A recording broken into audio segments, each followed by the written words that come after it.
Guten Saturday morning, everyone. We're back with the King Tiger. Finally, we got parts. Yes, and I was referencing the production, the production, Henschel, whatever, instructions for building this whole lower thing, because really it's all full option under there.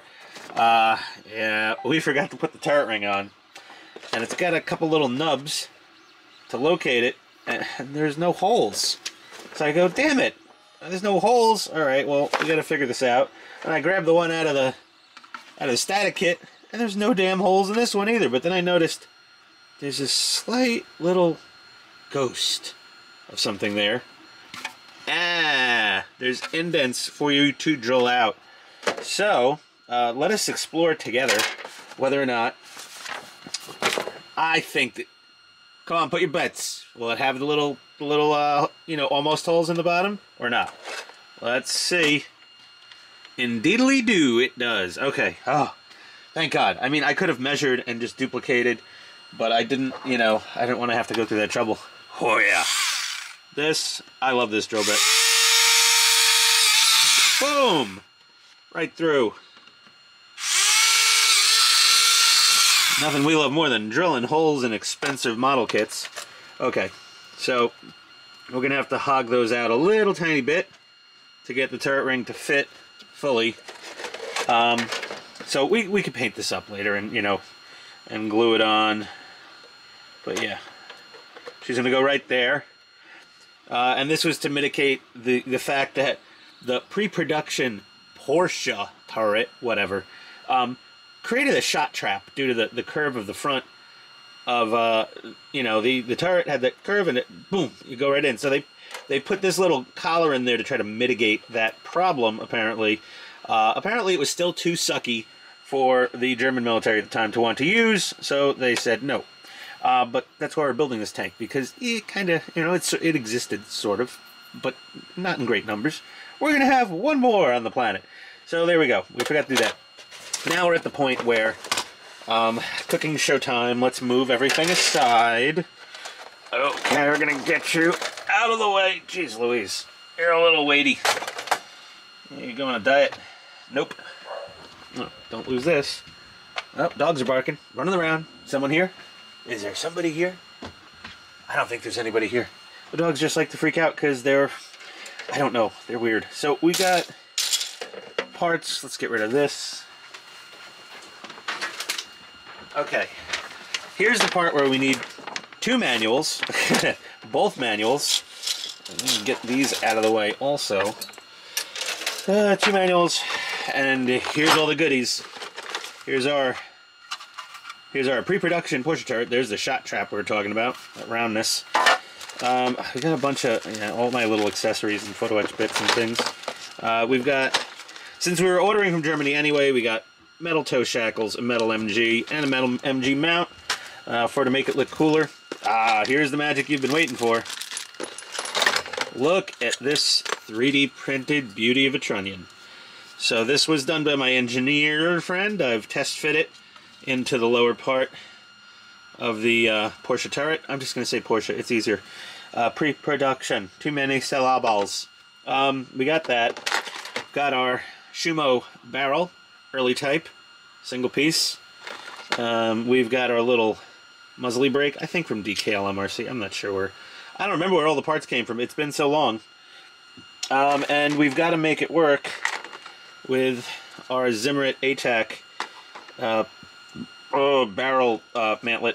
The problem is this needs to fit inside of this, and it doesn't fit. So we got to hog this out.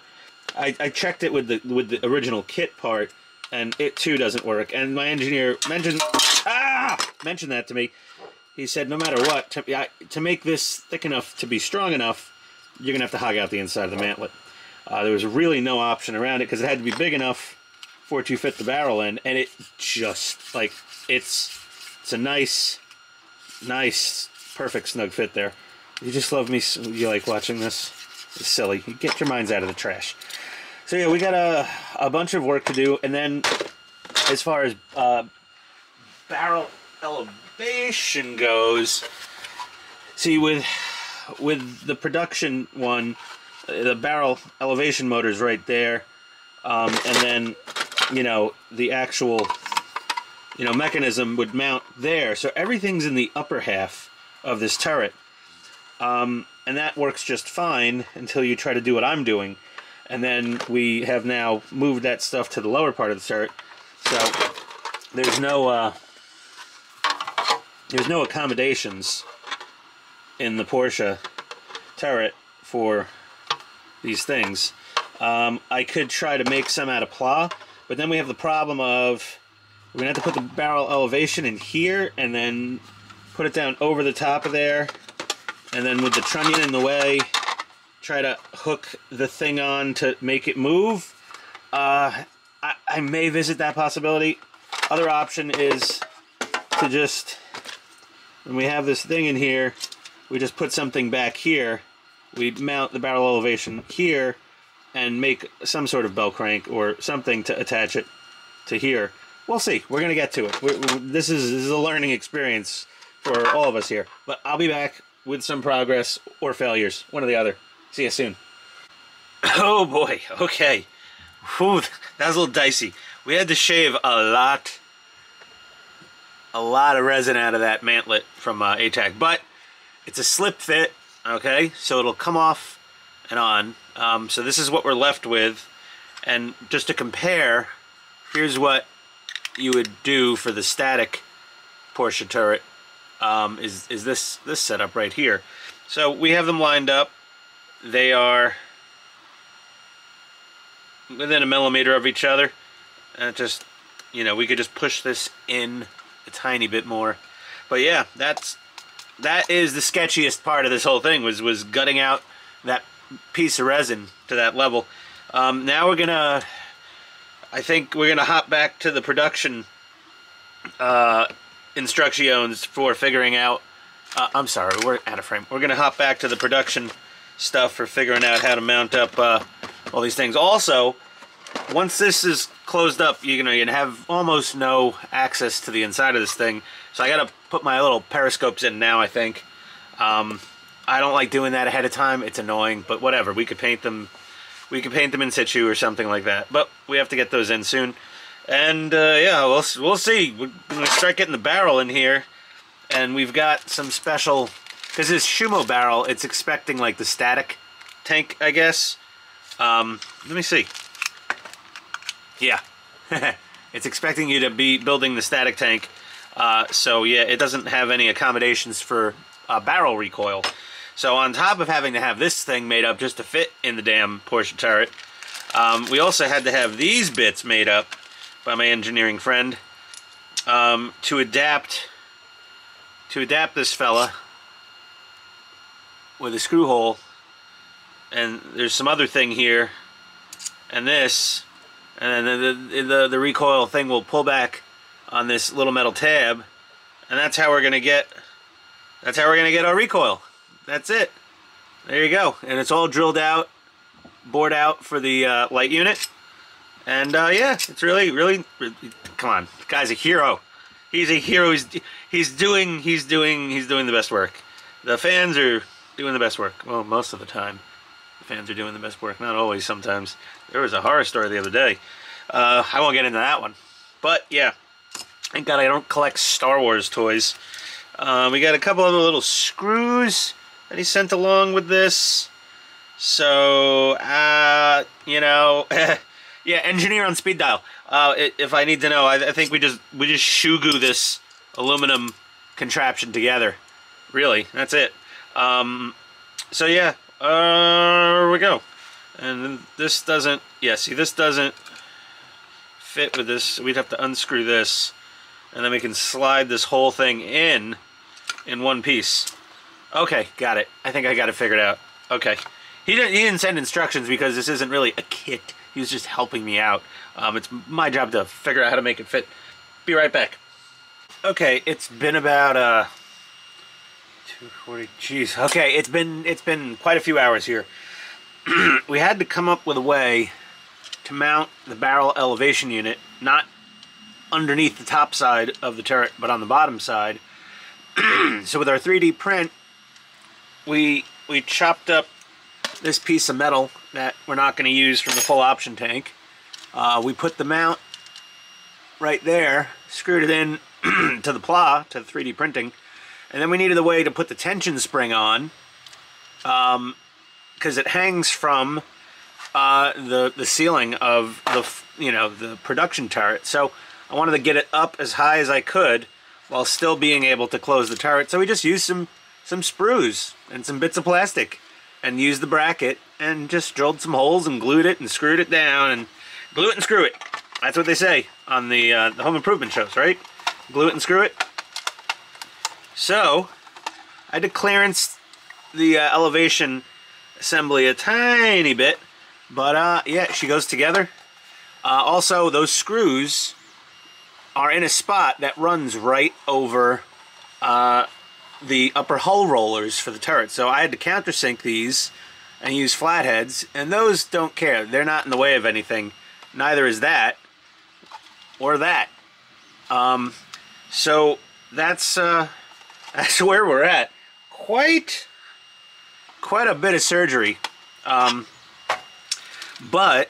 what we're gonna do next is I'm actually gonna hook all the electronics up and make sure the damn thing works. The next stage of this procedure is gonna be putting the barrel together and getting it mounted into the trunnion.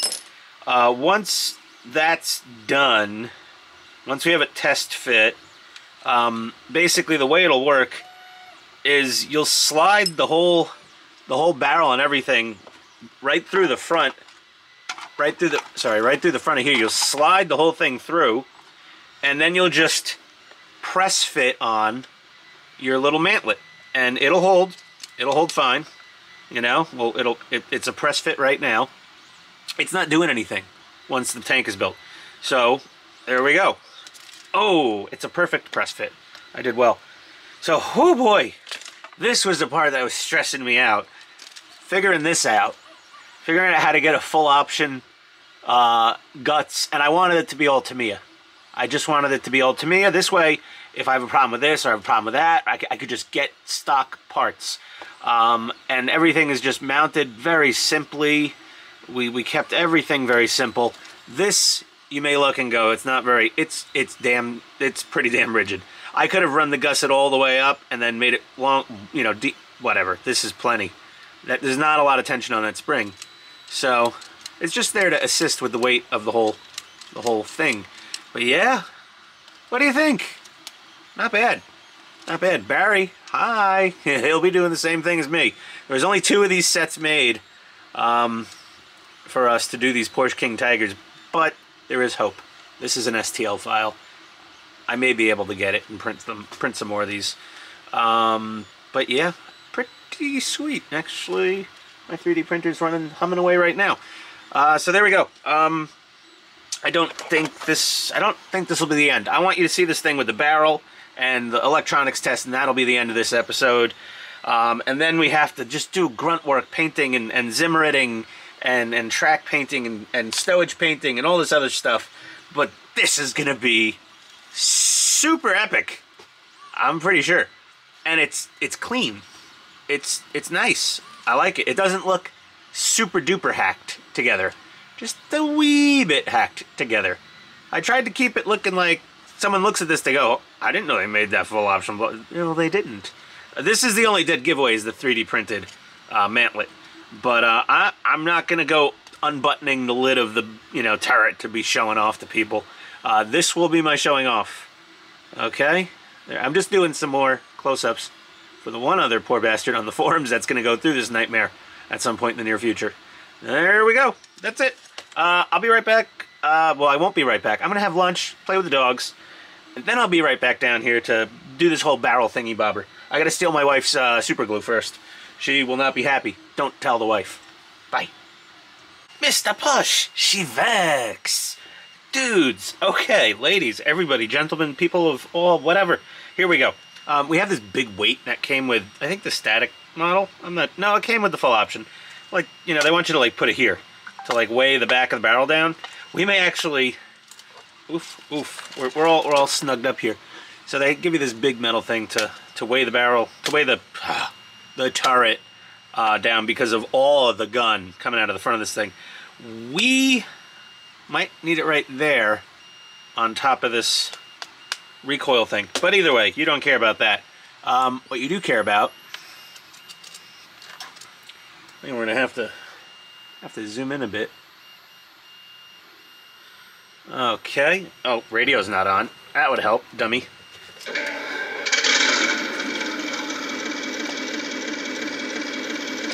Look at this.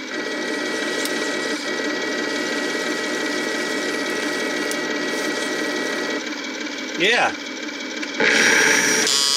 Whoa! Turn it up. Oh, sorry, one of my little brackets got caught. Let's try that again. And I got the flash unit just hooked up for poops and giggles. Maybe we can get it through. There we go. Boom! Perfect. 9-second delay. There we go. Okay.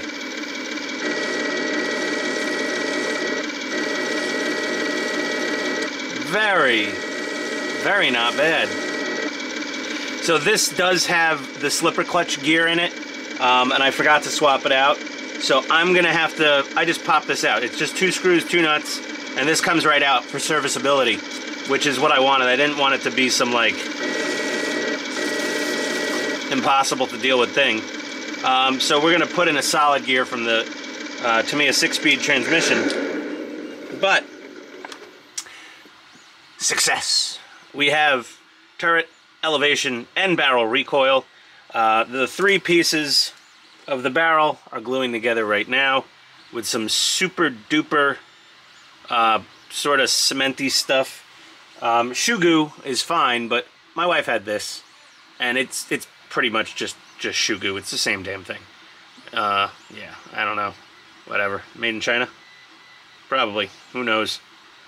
But either way, so once the barrel's solidified, we're gonna put her in here. We're gonna get her in here, and we're gonna test it with the barrel and the light coming out, and just so you guys can see everything working. But yeah, this is good. We got everything to fit in the turret, which is good. And yeah, this is so much less stressful now that we've figured this part out. Under here, you got to countersink these 2 screws if you're going to do this, because this is where the rollers go. I'm just reiterating that. If I've already said it, sorry.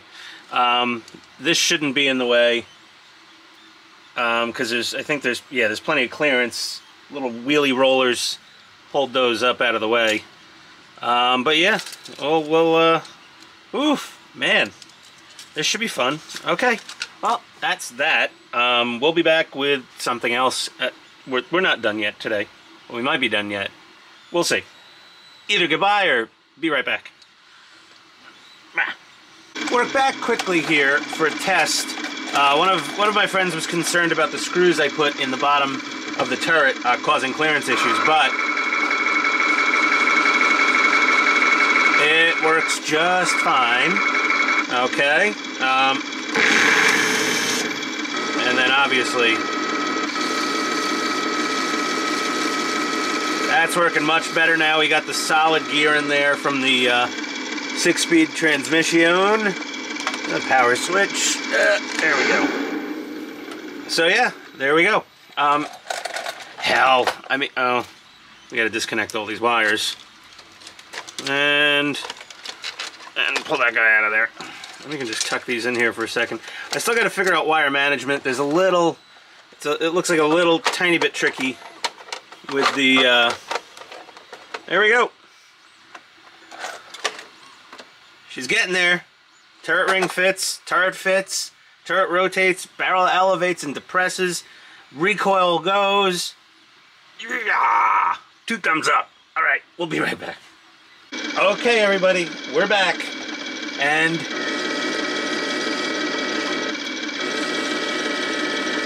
we've got that.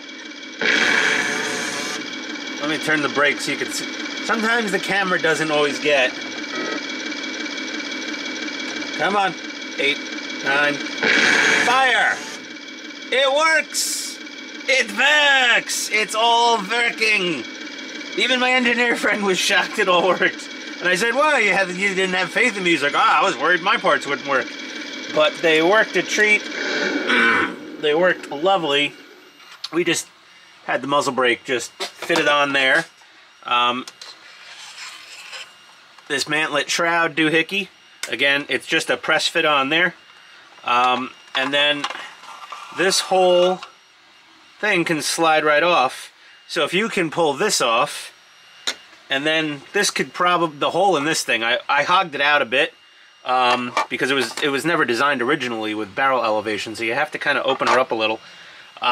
We'll put the weight, we have the weight back here to keep it from tilt. See? Look at that. That's why they put the weight there. Balances perfectly with the weight. So this is all good. This is done. We're obviously going to disconnect the barrel, give it a nice paint. Do we even need to disconnect the barrel to give it a nice paint job? I wonder. How much of this thing's covered? Oh yeah. No, we could just take off this and just paint it in situ like that, and that'll be fine. The muzzle flash she'll come out for this.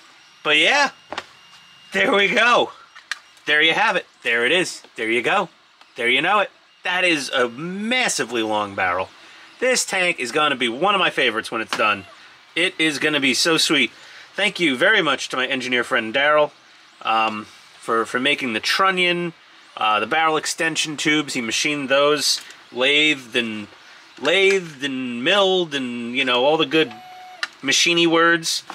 And she's perfect. It's lovely. We got the solid gear and the elevation, so we don't have to worry about this massive barrel, skipping on the slipper clutch.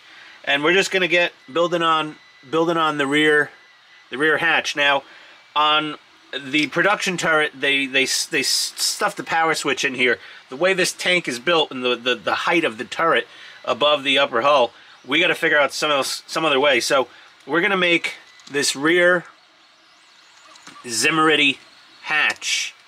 We're going to make this functional, and this way you'll open the little hatch to flicker the switch to turn her on and off. That's what we're going to do. So we'll mount, once this thing is mounted up, we'll put the power switch like right here or right here, something like someplace accessible, and then we'll have a power switch under an opening hatch, which will be lovely. Oh, I'm so excited. I am so happy. Do you have any idea how happy I am that this is all just working out now? This was the hump.